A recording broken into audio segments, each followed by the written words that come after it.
쾌감에 대해서 설명을 드릴 텐데, 쾌감이란 오감을 통해서 경험되는 긍정적인 감각부터 인지적 과정이 개입돼서 체험되는 복합적 쾌감에 이르는 다양한 긍정적 경험이 포함된다라고 어렵게 설명이 되어 있습니다. 한마디로 말하면 살맛 나는 것, 이게 쾌감이라는 거죠. 셀리그만이라는 심리학자가 그런 육체적인 쾌감에 대해서 설명했어요. 인간의 생물학적 기제에 의해서 감각을 통해 자동적으로 느껴지는 긍정적 체험이 쾌감이다. 그랬어요. 생물학적 욕구가 충족되고 그 지속 시간이 짧고 이것이 쾌감이다. 그랬어요. 근데 자, 우리가 느끼는 쾌감은 신체 어느 부위에서 제일 많이 느낄까요? 쾌감을 느끼는 신체 부위가 어디이죠? 네? 천만의 말씀. 구멍. 자, 우리 신체 부위 중에서 구멍이 어디 있죠? 일단 눈구멍, 콧구멍, 귓구멍, 입구멍. 그리고 또 하나 있죠? 똥구멍. 이 신체 부위 중에서 구멍에 해당되는 데에서 쾌감을 느낀다는 거예요. 예를 들어서 입맛은 입을 통해서 느끼는 거죠. 입에다 뭘 먹었더니 입맛 나네. 맛있네. 이거는 입이라는 입구자를 쓰잖아요. 입구자. 그러니까 입구멍을 통해서 느낀다는 거죠. 그러니까 맛집을 다니는 것도 입을 위해서 다니는 거예요. 구멍은 인간 신체 내부와 외부가 만나는 굉장히 예민한 부분이라고 합니다. 그래서 거기가 쾌감을 느끼는 부위라고 그렇게 얘기를 해요. 물론 이제 느끼는 것을 뇌에서 느끼는데, 그렇지만 아니 뭘 먹었는데 내 뇌가 그러는데 되게 맛있대. 이렇게 얘기하는 사람은 아무도 없어요. 다 먹어보니까 정말 입안이 달아. 뭐 이렇게 표현을 하죠. 혀가 뭐 이렇게 떨어질 것만 같이 맛있어. 이렇게 얘기를 하지. 뇌가 굉장히 맛있어. 네, 이렇게는 얘기를 안 해요. 콧구멍은 어떻습니까? 굉장히 예민하죠? 어디서 향수 냄새가 나면은 자기도 모르게 킁킁거려요. 이게 뭔가 하고. 근데 어디서 악취가 나면 똑같이 킁킁거려요. 그리고 인상을 씁니다. 예. 악취를 맡으면 기분이 되게 안 좋아지는데 좋은 냄새를 맡으면 갑자기 기분이 너무너무 좋아져요. 그게 후각이에요. 콧구멍의 역할이죠. 귓구멍은 어떤 거예요? 너 귓구멍이 있냐 없냐?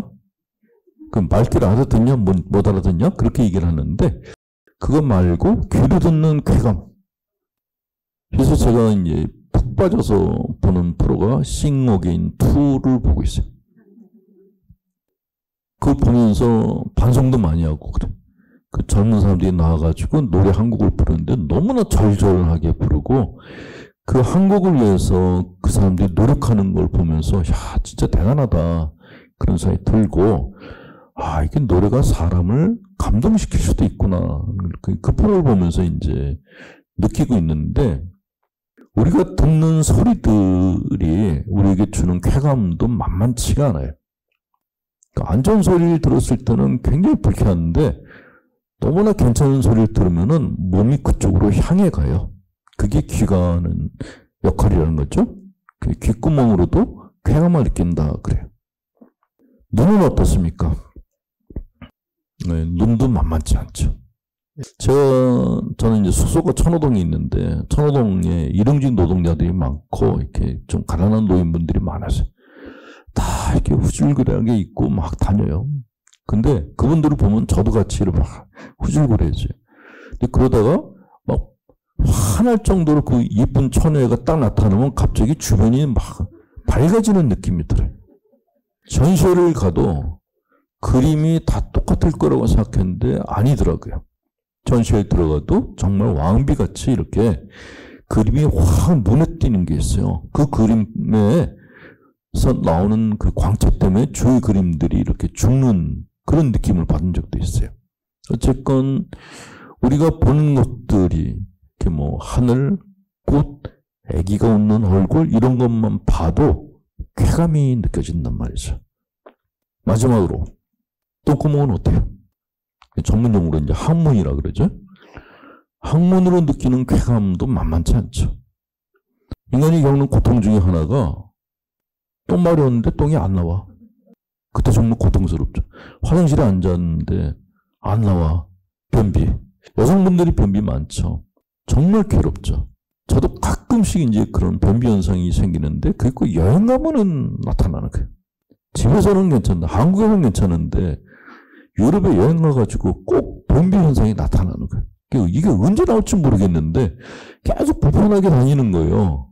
그 어떨 때는 이제 아예 이제 그 식사를 안 할 때도 있어요. 불편하니까 그냥 아침에 먹고 화장실 갔다 오고 점심 아예 걸러요. 중간에 화장실을 갈까 말까 하는 게 너무 귀찮아서. 자, 이 항문을 통한 배설이 주는 쾌감도 만만치가 않아요. 옛날 어떤 사람이 너무나 먹고 살기 힘들어서 이제 죽어야겠다. 근데 그냥 아무 데서나 죽기는 너무 억울해서 동해안에 가서 밥에 빠져 죽기로 결심을 했대요. 참고로 요새 동해안에서 극단적 선택을 하는 여자아이들이 너무 많답니다. 그 바닷가 쪽에 경치 좋은데 그 자리 잡은 호텔들에서 여자아이가 트렁크 없이 혼자 오면은 안 받아준대요. 그런 자살하려고 온 거라는 거예요. 예. 어쨌건 이 사람이 이제 그 버스를 타고 이제 동해안으로 가게 됐는데 그때가 이제 여름 행락철이었어요. 버스가 안 가는 거예요. 근데 버스 안에 계속 있다가 갑자기 이제 속이 막 부글부글 했대요. 근데 휴게소는 한참 멀었고 배는 슬슬 아파오고 근데 참다가 못해서 운전기사한테 잠깐만 내려달라고 나 똥 싸고 오겠다 그랬대요. 근데 기사가 뭐 차가 이렇게 밀려 있으니까 가서 해결하고 오라고.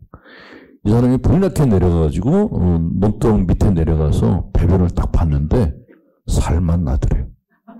그래서 다시 집으로 왔대요. 예. 배변을 해서 느끼는 그 쾌감도 이게 만만치가 않다는 거죠. 자, 이런 그 쾌감들이 사실은 우리를 살리는 그런 이렇게 원동력이 됩니다. 저희가 이제 우울증 치료를 할 때 쓰는 것 중에 하나가 이런 오감을 살리는 방법을 써요. 우울할 때는 맛있는 거 먹으라고, 우울할 때는 아주 좋은 옷 입으라고, 우울할 때는 나가서 기분 전하라고. 그래 권합니다. 오감의 쾌감을 맛보면은 우울한 생각들이 떨어져 나간다라는 것이죠. 자, 그런데 이런 것들을 세속적이고 마귀의 유혹이라고 생각하고 감각을 마비하고 감각을 차단하는 것이 영성이라고 생각하는 것이 가톨릭 교회 안에서 굉장히 오랫동안 내려왔어요. 금요일날 이제 금육과 이제 단식을 한 날이 있거든요. 수요일날, 제2수요일이 가까워지고 있는데 그날이 지나고 나면은 고해성사 보러 오는 분들이 굉장히 많은 거예요. 그날 고기 먹었다고. 근데 이상하게 금육인 날 꼭 고기를 먹을 일이 생겨요. 그 대절하고 막 와서 고백을 하는 거예요. 그래서 제가 그분들한테 서양 사람들은 그게 주식이니까 그런데 우리는 어쩌다가 먹는 거니까 그냥 괜찮다고 얘기를 해줘도 용납이 안 된대요. 자기 자신이. 근데 그런 사고방식이 뭐냐면 아주 오래전부터 내려오는 그런 이렇게 그 경건주의? 그런 거. 감각적인 거?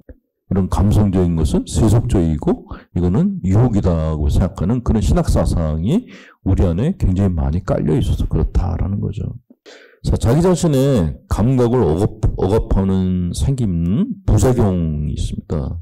감각을 억압해서 생기는 부작용 중에 첫 번째 게 짜증이에요. 제가 몇 년 전에 그 이태리 로마에 성지순례에 갔었는데 한인 성당이 있었어요. 거기 분당 신부를 만나서 얘기를 하는데 그 분당 신부가 옆에 그 수도자들 때문에 너무 힘들대요. 그 성당 바로 옆에 굉장히 엄격한 남자 수도회가 하나 있었는데 주일날이면은 이제 아이들이 와서 떠들잖아요. 아이들은 미사에 와서 집중하는 시간이 5분도 안 돼요. 나머지 시간은 그냥 웃고 떠들기 바빠요. 가끔 이제 보좌 신부들이 애들을 야단치고 그러는데 니들 내가 아까 강론한 거 다 기억나? 너 웃고 떠드는데 강론은 다 알고 있어요. 그리고 애들은 이렇게 에너지가 넘치기 때문에 가만히 앉아 있는 게 힘들어요.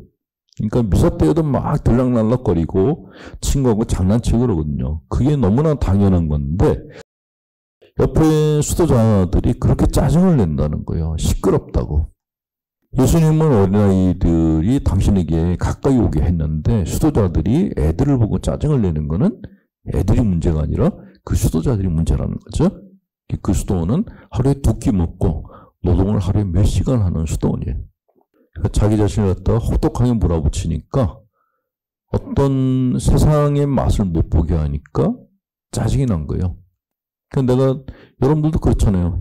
입맛 없고 그럴 때 주위 사람들이 이쁘게 보이나요?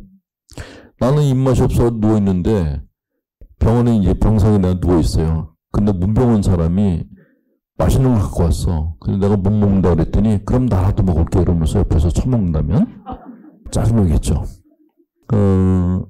내가 짜증이 많다라는 거는 사실 내가 심리적으로 이렇게 편안한 상태가 아니다라는 거예요. 근데 거의 대부분의 원인이 뭐냐면 자기 자신을 쪼여서 그런 거예요. 그래서 가톨릭계 수도자들은 유난히 이렇게 자기 자신을 쪼이는 경향이 강하다라고 얘기해요. 수도복을 입고 있는 것 자체로 사실은 쪼이는 삶인데 더 쪼이는 거예요. 그럼 짜증이 날 수밖에 없죠. 자, 두 번째 현상은 이제 피곤한 꼰대가 되는데 잔소리가 많아져. 이렇게 감정이 억압을 하면. 예전에 노인 신부님들이 여름이면은 그렇게 장인어른들 보고 야단을 치는 신부님들이 많았어요. 여름은 더우니까 당연히 이제 반팔, 짧은 치마 입고 오잖아요. 그럼 야단을 치는데 꼭 어디 성당을 갔다가 다 벗고 오냐고 야단을 쳐요. 옷을 입었는데도 벗은 걸로 보인 거예요. 본인의 눈에는. 그 여인에 대한 어떤 그 마야, 허상 이런 것들을 갖다 막 지우려고 그러면은 그게 망상으로 변해요. 망상이 막 시달리는데 오는 여자들이 이렇게 그냥 헐겁게 입고 오면 그게 벗은 걸로 착각 현상이 생긴다는 거, 착시 현상이 생긴다는 거죠. 기겁을 해가지고 그냥 어디 성당을 다 벗고 들어오냐고 막 야단치는 분들이 계셨어요. 그게 사실은 자기가 갖고 있는 그런 이렇게 감각적인 부분을 갖다가 이렇게 마비시키거나 억압하거나 차단했던 분들의 특징이라는 거죠. 개인 생활을 하는데 하자가 없는 분들이에요. 너무나 반듯하고 너무나 윤리적으로 사는 분들인데 자기 자신이 어떤 바깥 세상의 맛을 볼 수 있는 여지를 전혀 주지 않는 분들이거든요. 그러니까 멀리서 보면 굉장히 훌륭한 분인데 가까이 가면 막 숨이 막히는 분들이 있어요. 그런 분들이 참 예전에 존경받고 그랬죠. 근데 지금은 그렇게 사는 게 아닌 것 같다라는 그런 생각들이 이제는 슬슬 생기고 있어요. 다른 사람들이 가난하게 살지 않는다고 눈살을 찌푸리거나 왜 기도하지 않느냐고 잔소리하는 분들이 자기 감각을 차단하는 분들이에요. 그러니까 내가 기도가 좋아서 기도를 하면은 남이 기도하고 말건 그건 눈에도 안 들어요. 내가 이렇게 기도하는데 니들은 왜 안 하는 거야? 그럼 나는 지금 기도를 안 하고 있다는 거죠. 그러니까 억지로 하고 있는 거예요. 억지로 하고 있는데 옆에 있는 것들이 막 떠들고 그러니까 성질이 나는 거죠. 그러니까 다른 사람의 삶이 내 눈에 많이 들어온다는 거는 내가 지금 날 쪼이고 있거나 차단시키고 있거나 그런 거예요. 그럴 때는 기도하지 말고 밖에 나가서 바람을 쐬는 게 나아요. 더 앉아있으면 더 짜증이 더 많이 올라오게 됩니다. 자, 감목을 상실하면은 살맛도 없어집니다. 우리가 사는 맛이 사실은 엄격한 수도자들은 그냥 하나님만 바라보고 살아라. 정당에 들어가서 기도의 맛으로 살아라. 라고 얘기를 합니다. 근데 인간은 영적 존재가 아니에요. 천상 존재가 아니고 눈은 하늘을 보지만 발은 땅을 딛고 있는 존재예요. 두 개를 다 충족시켜줘야 돼요. 기도하다가 힘들면은 밖에 나가서 커피도 마시고 수다도 떨고 바람도 쐬야 돼요. 밸런스가 잡혀야 되거든요. 근데 예전에 엄격한 분들은 그런 것들을 갖다가 세속적인 거다 그래서 다 차단을 시켰던 것 같다. 옛날 마르틴 루터 수사신부가 이제 가톨릭 교회를 개혁한다. 프로테스트를 하고 나갔죠. 그래서 이제 프로테스탄트가 됐는데, 그러고 난 다음에 가톨릭 교회 안에서 이래서는 안 되겠다. 개혁을 해야겠다. 내부 개혁을 해야겠다. 그래서 지금보다 더 엄격하게 수도 생활을 해야겠다라고 결단을 내린 수도회가 있어요. 그 수도회 이름이 클리니라는 수도회거든요. 이 클리니 수도회가 하루에 2끼 먹고 계속 기도하자. 그래서 그분들이 이제 그렇게 기도생활을 하는 바람에 냉담했던 신자분들이, 그러니까 뭐 교구신부나 경영청 때문에 실망했던 분들이 그 수도자들을 보고 다시 이제 성당에 오기 시작했어요. 그래서 수도원의 일과를 따라서 사람들이 살기 시작했어요. 근데 세월이 지나가니까 이런 현상이 생기는 거예요. 우리가 이제 가난하게 살아야지 라고 결의를 외칠 때는 평생 그렇게 살 수 있을 것 같은 착각이 생겨요. 근데 인간은 그렇게 늘 텐션 있는 삶을 살 수가 없는 존재예요. 그러니까 시간이 지나가니까 좀 약간 느슨해졌어요. 수사들이 아무 장식도 없는 성당에서 달랑 십자가만 보는 게 너무나 삭막해진 거예요. 방에 들어가도 달랑 십자가 하나, 책상 하나, 성경책 하나, 그러니까 너무 삭막해서 자기들이 이제 농사하다가 주운 돌 같은 걸 깎아가지고 조그만 이제 뭐 그런 조각품을 만들었대요.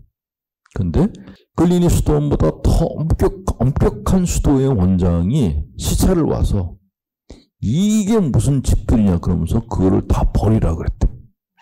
그 클리니 수사들이 할 수 없이 그걸 다 버렸어. 그리고 그 다음 기록이 없어요. 우울증 걸렸거든요. 그렇게 너무 지나치게 사람을 몰아붙이는 거는 사실 건강한 영성생활이 아니다라는 것이죠. 자, 우리가 갖고 있는 이런 감각은 반드시 추억을 동반합니다. 여러분들도 이제 여행 갔다 오신 분들이 많으실 텐데, 여행 가면은 제일 많이 얻는 게 볼거리잖아요. 뭐, 한국에서 볼 수 없는 좋은 경치들을 보는 거예요. 그런 것들이 다 내 뇌리에 다 이렇게 새겨져요. 또 해외 나가서 먹은 맛있는 것들, 그런 것들도 기억이 나죠. 또 들은 것들, 냄새 맡은 것들. 저는 해외 나가서 먹은 것 중에서 지금도 기억이 나는 게 그 라오스를 갔었는데 점심 때 식당에서 그 파인애플 볶음밥이 나온 거예요. 밥을 볶아서 파인애플 파내가지고 그 안에다가 볶음밥을 담궈둬요. 그러면 파인애플의 단물이 밥에 이렇게 스며들어요. 너무 맛있는 거예요. 날씨가 더운데 달짝지근한 그 밥을 먹으니까 너무 맛있는 거예요. 그게 끝나면 이제 파인애플 주스가 나와요. 그거를 먹은 게 지금 8년 전인데 지금도 너무나 생생한 거예요. 그러니까 그렇게 맛있는 것을 먹었던 추억, 좋은 경치를 봤던 추억, 어떤 일을 겪었던 그런 경험, 이런 것들이 나한테는 추억이 있는데 사실 인간은 추억을 먹고 사는 존재거든요. 우리가 사는 시간은 멈춰있지 않잖아요. 계속 지나가잖아요. 그러니까 내가 지금 생각하는 거는 거의 다 지나간 것들이에요. 그때가 좋았어 라고 얘기하지 앞으로가 좋았어 이렇게 얘기는 안 해요. 그러니까 과거를 먹고 살거든요. 그러니까 지금 건강하려면 과거의 것들이 좋아야 돼요. 그래서 좋은 추억들을 많이 만드는 게 좋은데 그 추억은 감각에서 오는 것들이 거의 대부분이에요. 눈, 코, 귀, 입 이걸로 맛본 것들이지 영적인 것들이 아니란 말이죠. 그래서 성당에 들어와서 기도하는 것도 필요하지만은 내가 감각으로 추억을 많이 만드는 것도 굉장히 중요하다라는 말씀을 드립니다. 연세 드신 분들 중에 노인분들 중에 방문을 하면은 동년배인데 어떤 분은 되게 건강한 분이 있고 어떤 분은 굉장히 이렇게 안쓰러워 보이는 분이 있어요. 근데 대화를 해보면 딱 차이가 나요. 건강한 분들은 좋은 추억이 많아. 내가 옛날에 어디에서 뭐 했고 누구를 만났고 이런 얘기들을 하시는 거예요. 내가 못 만나면 누구를 만날 거고 이런 얘기들을 하세요. 근데 병약한 분들은 옛날에 좋은 기억이 없어요. 어렸을 때 어떠셨어요? 그런데 입을 딱 다물어요. 어렸을 때 너무 안 좋은 기억이. 최근에 좋은 기억이 뭐가 있어요? 그러면 사는데 좋은 일이 뭐가 있겠어요? 이러면 이제 노인성 우울증이 시작된 거죠. 위험한 거죠. 그래서 가능하면 좋은 추억을 많이 만드시는 게 좋아요. 많이. 근데 사람의 뇌가 이게 기억에 한계가 있거든요. 그래서 저 같은 경우는 이제 사진을 많이 모아놨어요. 근데 이걸로 찍는 거는 이게 한계가 있더라고요. 그리고 잘 안 보게 돼요. 그래서 저는 그래서 여행을 나가면 이제 그냥 디카로 찍고 다 인화를 했어요. 그래서 보통 열흘 정도 나가면은 2,000장에서 3,000장 정도 찍어갖고 왔거든요. 나라별로 박스에다 집어넣어요. 코로나 기간 동안에 그것만 꺼내봤어요. 여행을 못 나가니까, 오늘은 아르메니아 거, 오늘은 터키 거, 오늘은 남미 거, 이렇게 박스에서 꺼내봤는데, 사진을 갖다가 이렇게 계속 꺼내보면서 내가 거기에 가 있는 듯한 착각이 일어나요. 그게 나를 너무나 행복하게 해줘요. 어쩌면 인간은 착각 때문에 살 수 있는지 몰라요. 착시현상, 이런 것들이 있기 때문에 살 수 있는지도 모른다는 생각이 들어요. 그거 지나간 거고, 지금 뭐 내가 갈 수 있는 것도 아니고, 이렇게 생각하면 바로 우울해져요. 근데 그걸 보면서, 그때 참 좋았지? 코로나 끝나면 여기 한 번 더 가야지? 이런 마음만 먹어도 되게 기분이 좋아져요. 자, 그 다음 얘기는, 쾌감에 대해서 굉장히 두려워하는 분들께, 쾌감이라는 것은 그렇게 두려워하지 않아도 된다라는 말씀을 드립니다. 유쾌한 감각은 그런 감각을 유발하는 물질이 우리에게 안전하고 유익하다는 것을 의미하는데, 이것은 물질의 지속적 유입을 촉진한다. 즉, 쾌감은 유쾌한 보상적 경험이기에 사람은 쾌감을 추구하면서 반복적 경험하기를 원한다. 그런데 이런 쾌감은 자주 접하면은 세 가지 현상이 나타난다. 그랬어요. 그러니까 쾌감에 대해서 두려워할 필요가 없는 세 가지 이유. 자, 첫 번째 이유는 아무리 좋은 것이라도 자꾸만 접하게 되면은 적응을 한다는 거죠. 어댑테이션. 처음에는 신기하네 그랬는데 시간이 가면서 그냥 그렇네 그래요. 외국인들이 한국에 오면요, 명동에 오면은 우와 그래요. 저는 매일 출근하거든요. 이게 왜 와지? 어떤 식당에 막 줄을 길게 서 있어요. 왜 서 있지? 그러니까 여기 살면은 적응이 돼서 별로 이렇게 신이 안 나는 거예요. 적응. 두 번째는 둔감화 현상이 나타나요. 적응이 되면서. 디센시티제이션이라고. 계속 있다 보면은 그런 거지 뭐. 둔해지기 시작한다는 거죠. 세 번째는 습관화 현상이 생긴다 그래요. 예, 이렇게 세 가지 현상이 있다. 적응, 둔감화, 습관화. 이 세 가지 현상이 나타난다는 거죠. 가끔 신자분들이 거기 갔더니 거기서 정말 살고 싶었어요. 이렇게 얘기하는 분들이 있어요. 거기 가서 살면은요. 얼마나 살 수 있을까요? 저는 개인적으로 이렇게 사이판을 되게 좋아해요. 비행시간도 짧고 가면은 정말 무공해 공기에다가 물도 되게 이렇게 좋잖아요. 갈 때마다 여기서 살았으면 좋겠다는 생각이 들었어요. 근데 거기 사는 분이 저한테 그러더라고요.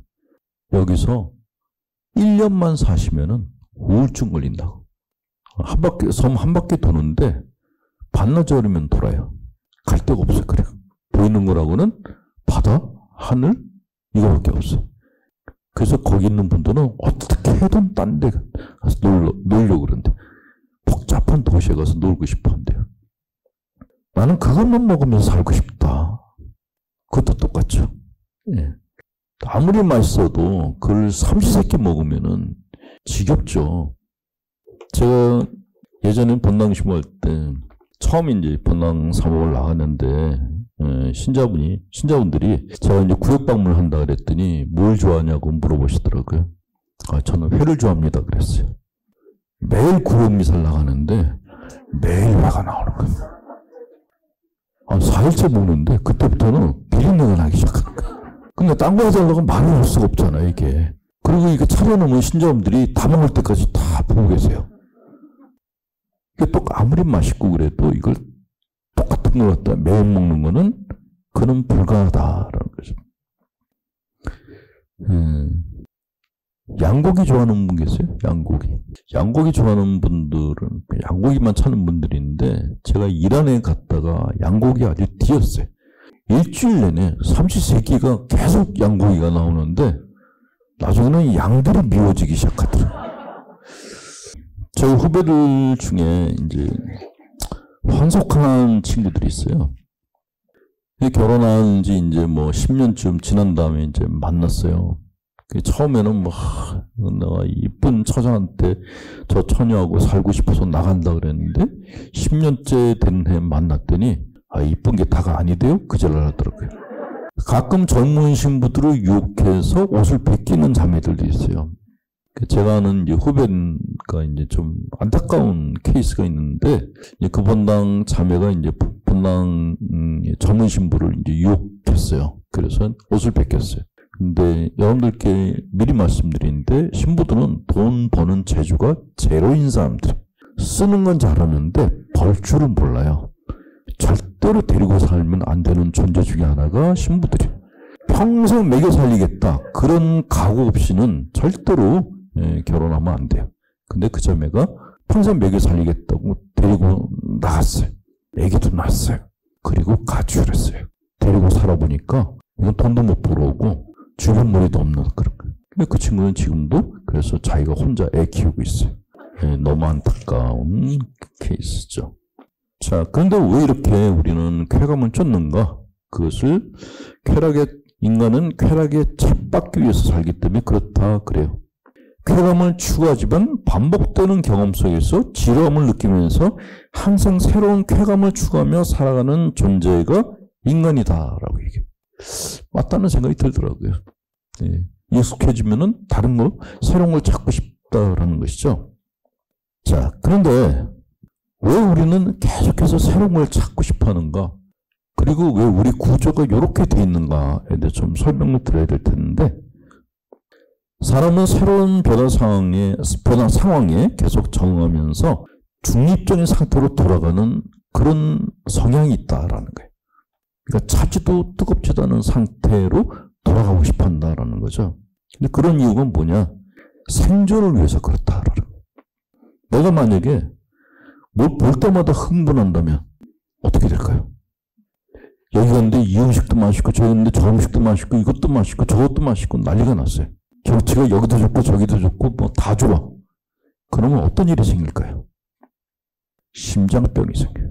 심장마비가 온대. 늘 흥분한 상태에 있게 되면은 심장에 무리가 온답니다. 그래서 아무리 좋은 것도 시간이 지나면 시들해지게 만들어 놨대요. 우리 몸의 구조가. 참 신기하게 맞는 거예요. 어떤 심리학자가 그런 얘기를 했어요. 이 얘기를 하면서 예를 든 게, 자기 마누라를 볼 때마다 흥분하면 오래 못 산다고. 근데 그 얘기를 처음 들었는데 그게 무슨 소리지? 그런데 다른 분들은 막 깔깔대고 웃더라고요. 그런 거죠. 뭐가 좋다 그래가지고 그걸 볼 때마다 이렇게 흥분하게 되면은 자기 명이 줄어든다라는 거죠.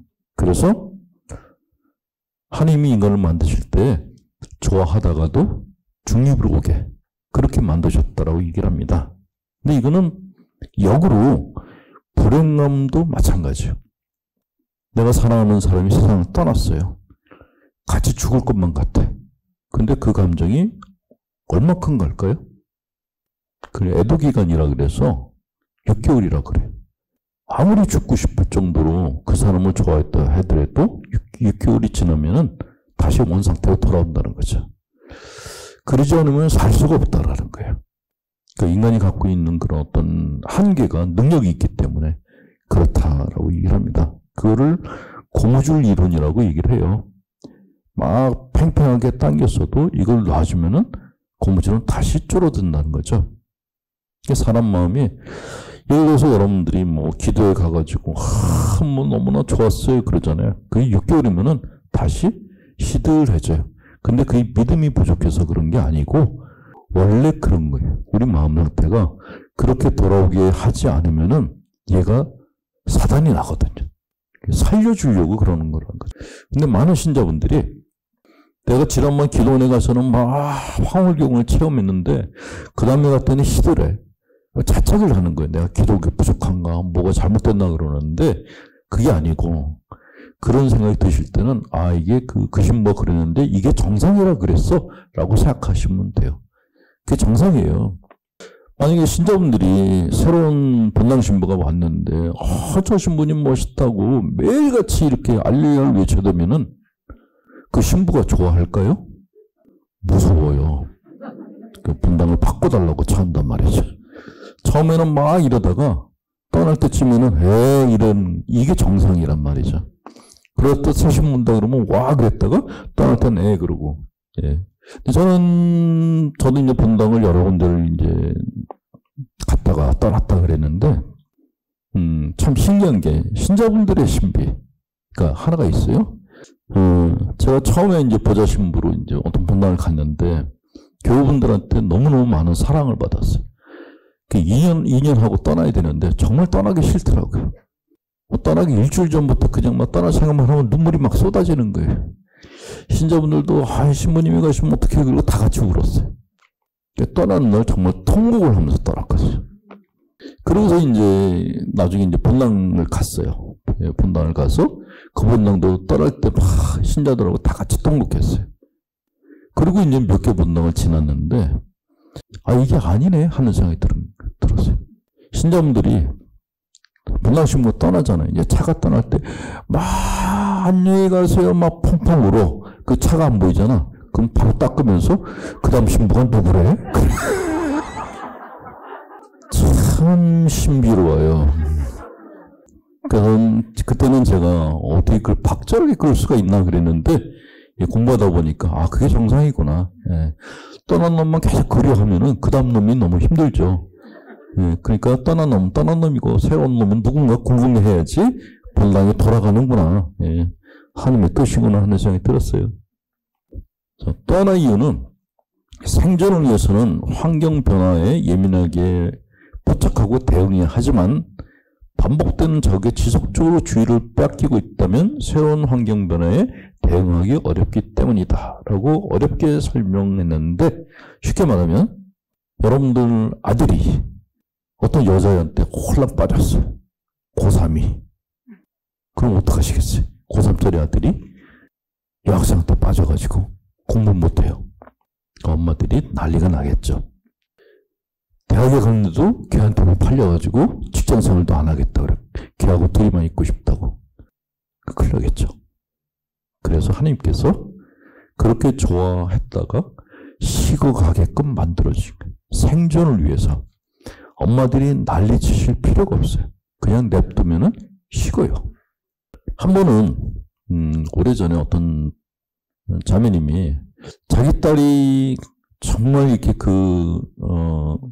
본인이 보기에 좀 자격 미달인 남자애한테 너무 이렇게 휠이 꽂혔다는 거예요.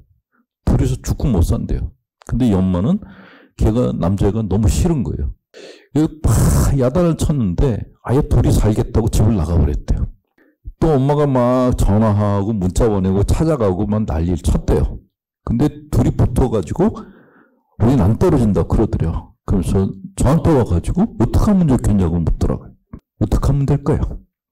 그렇죠. 냅두라 그랬어요. 냅둬도 될까요? 내버려두면 올 거라 그랬어요. 아니나 다를까 6개월 후에 헤어졌대요. 주위에서 말리면은 둘이 붙어 있고 싶어. 지들이 뭐 로미오와 줄리엣처럼 우리는 뭐 이렇게 전생에서부터 뭐야 그러면서 안 떨어져요. 근데 아무도 신경 안 쓰잖아요. 그러면 바라볼 게 둘밖에 없잖아요. 그때부터 뭐가 아닌 게 보이기 시작해요.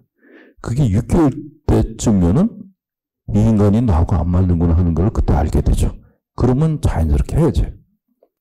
뭔가 이렇게 막 매달려 있거든. 그거를 뜯어 말리시는 게 안 좋아요.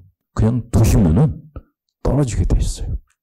그래서 행복의 비밀은 반복에 둔감하며 변화에 민감한 게 행복의 비밀이다라고 그렇게 이야기를 합니다. 자, 쾌감이라는 것은 지리한 삶에 가끔씩 이렇게 생동감을 주는 활력소 같은 거예요. 그러니까 너무 가톨릭 신자분들은 수도자같이 살려는 분들이 많아요. 세속을 멀리하고 막 그런 분들 계세요. 가끔 제가 만나는 신자분들 중에 그런 분들 계시거든요. 정말 옷도 수도복같이 입고 정말 검소하게 사는 분들이 계시는데, 근데 그것까지는 좋은데 자기 삶을 갖다가 딱 무슨 교도소의 죄수들처럼 이렇게 딱 감옥 안에 가두는 거는 별로 바람직하지가 않습니다. 쾌감은 가끔 쓸 필요가 있다라는 거죠. 물론 중독은 경계를 해야 돼요. 쾌감을 얻는다 그래서 알코올의 힘을 빌리거나 약물의 힘을 빌리거나 그런 경우는 이제 건강에 좋지가 않죠. 그러나 좋은 중독, 좋은 쾌감은 사람의 삶에 이렇게 힘을 줍니다. 살맛을 나게 해주죠. 좋은 중독 중에 하나가 그 여행 중독이 좋은 중독 중에 하나일 것 같아요. 뭐 코로나가 길어지면서 여행 중독자들이 굉장히 많이 이렇게 나타났거든요. 금단 현상이 있어요. 금단 현상이 초기, 중기, 말기 현상이 있어요. 여행 중독 초기 금단 현상은 짜증이 많아져. 집에 있는 게 막 갑갑해요. 식구들이 보기 싫어져요. 이게 초기 현상이에요. 국내라도 갔으면 좋겠어. 그게 초기예요. 중기에 들어가면은 TV 프로를 전부 여행 프로만 보기 시작해요. 그 TV를 봤는데 내가 갔다 온 데로 나와. 아주 갔다 온 데네? 이게 아니고 갔다 온 데네? 그러면서 더 반가워하면서 그것만 봐. 남편이 딴 거 보자 그래도 무슨 말이야? 그러면서 세계 테마 기행 끝나면은 내 발로 여행 뭐 이런 거 계속 여행 프로그램만 봐요. 그걸로 마음을 달래요. 말기 현상에 들어가면은 날아가는 비행기만 봐도 눈물이 막 쏟아져요. 그게 이제 말기예요. 인천공항 가서 커피라도 먹고 와야 돼. 비행기 날아가는 거라도 봐야지 마음이 풀린다. 말기예요. 예, 저도 뭐 여행을 너무나 좋아했고, 근데 이렇게 코로나가 길어지면서, 우울해지길래 내가 왜 이렇게 우울하지 그랬더니 그 여행을 못 간 그런 금단 현상 때문에 그렇더라고요. 그래서 이거라도 어떻게 해소할까 그러다 이제 요새는 계속 국내 여행을 잡아. 한 달에 한 번씩 여행 가자. 지방에서 이제 강의 요청을 하거든요. 그러면 강의는 하루인데 그냥 일정을 4박 5일로 잡아요. 주변을 다 돌아보고. 그래서 3월에는 원주 춘천, 4월에 울릉도, 5월에 홍도, 성주 순례 투어 프로그램을 다 짜놨어요. 근데 안 가더라도 계획을 짜놓은 것만 봐도 기분이 좋아요. 내가 못 가는 거하고 갈 수 있다고 계획 짜는 거하고는 기분이 전혀 달라요. 여러분들께 코로나를 견디는 방법 하나, 스케줄을 짜세요. 올해 거. 가든 안 가든 내가 몇 월 달에는 뭐 하고 몇 월 달에는 뭐 할 거야. 그 스케줄 짜기만 해도 기분이 좋아요. 내년에 코로나 끝나면은 1월 달에는 따뜻한 동네만 가고 2월 달에는 어디 가고 3월에 어디 가고 가냐 안 가냐는 그건 두 번째 문제고 네가 여기 갈 수 있어 라고 나한테 메시지를 주는 게 굉장히 중요합니다. 내가 10년 후에는 틀림없이 이러이러한 삶을 살 거야 라고 메시지를 주는 게 그게 지금의 나를 행복하게 만들어주는 방법이에요. 이거는 돈 한 푼 안 들고 그냥 볼펜하고 공책하고 시간만 있으면 되는 거예요. 내가 앞으로 어떻게 살 건가. 지금 돈이 없으니까 10년 후에는 틀림없이 내가 노숙자가 될 거다. 이렇게 쓰면은 바로 우울증 걸려요. 노숙자가 되기 전에 우울증으로 먼저 죽어요. 이거를 막는 방법은 앞으로 내가 지금보다 더 좋아진 괜찮은 삶을 살 거다라는 메시지를 주셔야 돼요. 그게 스케줄 짜기요. 올해 스케줄 짜시고 기운이 넘치시면은 2023년도 것도. 저는 스케줄을 제가 서품 50주년 때 것까지를 짰어요. 올해가 35주년이거든요. 그러니까 15년 차례. 그러니까 40년 차 때는 뭐 하고 50년 차 때는 뭐 하고 이렇게 스케줄을 짰어요.